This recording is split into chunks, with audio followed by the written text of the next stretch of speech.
The sense of test চ্যানেলে আপনাদের স্বাগত। আজকের রেসিপি মটরশুঁটির কচুরি।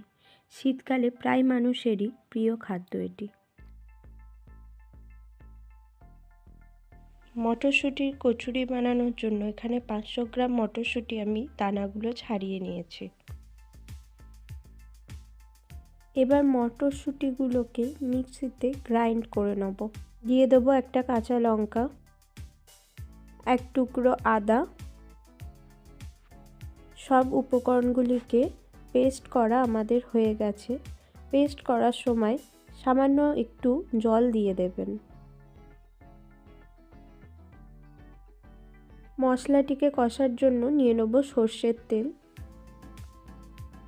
এর মধ্যে পেস্ট করে রাখা মশলাটা দিয়ে দেবো। দিয়ে দেবো পরিমাণ মতো নুন, স্বাদ মতো চিনি,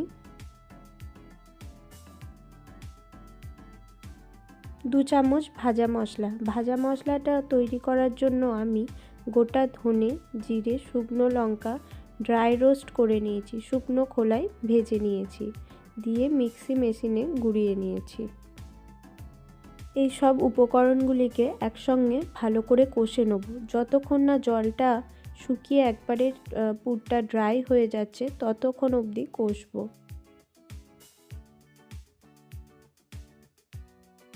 দেখতেই পাচ্ছেন জলটা কিন্তু মরে গেছে, একবারে পুরটা শুকনো ড্রাই হয়ে গেছে।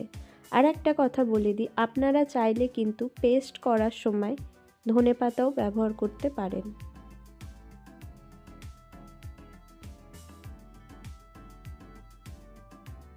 কচুরি করার জন্য আমি ময়দা মেখে নেব। এতে দিয়ে দেবো সামান্য পরিমাণ নুন আর ময়ামের জন্য সাদা তেল।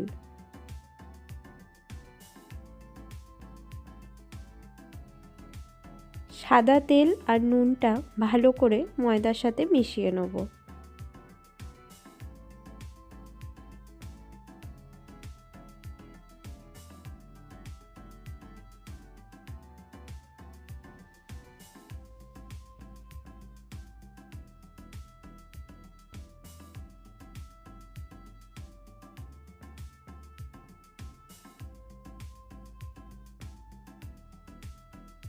ময়দাটা মাখার জন্য আমরা এখানে হালকা কুসুম গরম জল ব্যবহার করেছি। হালকা হালকা করে জল দিয়ে ময়দাটা মেখে নেব। গরম জলে ময়দাটা মাখলে কচুরিগুলি খুব সফট হবে।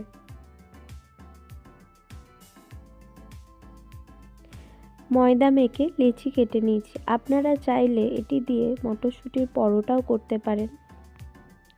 এইভাবে হাতের সাহায্যে ঘুরিয়ে ঘুরিয়ে একটু বড় করে নিতে হবে লেচিগুলোকে।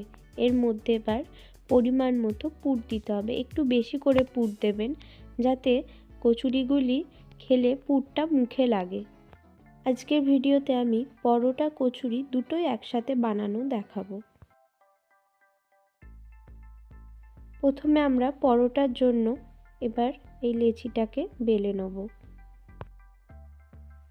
হালকা হাতে বেলতে হবে, খুব বেশি চাপ দিয়ে বেলা যাবে না, তাহলে কিন্তু পরোটা ছিঁড়ে যেতে পারে।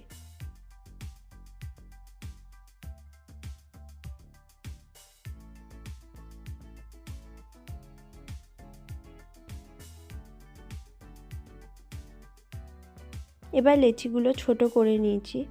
একই পদ্ধতিতে হাতের চাপের সাহায্যে একটু চওড়া করে নেব, দিয়ে এর মধ্যে পুর দিয়ে বেলে নেব।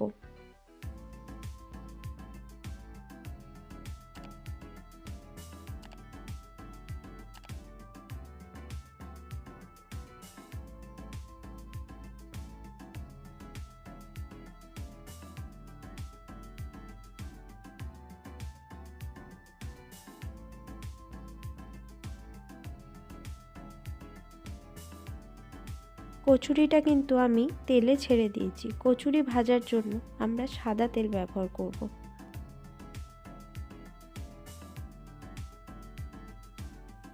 দেখতেই পাচ্ছেন কি সুন্দর কচুরিটা কিন্তু ফুলে উঠেছে।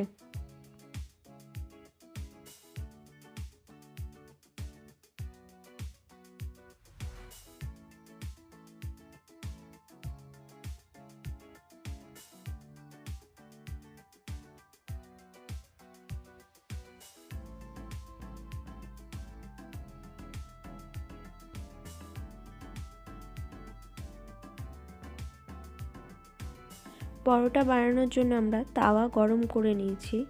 এবার শুকনো খোলায় পরোটাগুলো সেঁকে নেব।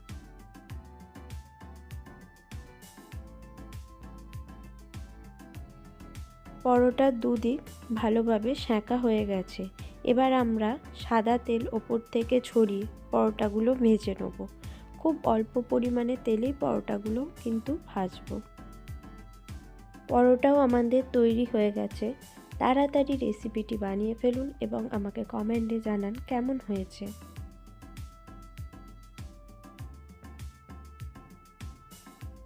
আমার রেসিপিটি যদি আপনাদের ভালো লেগে থাকে অবশ্যই চ্যানেলটিকে লাইক, সাবস্ক্রাইব করতে ভুলবেন না। Thank you.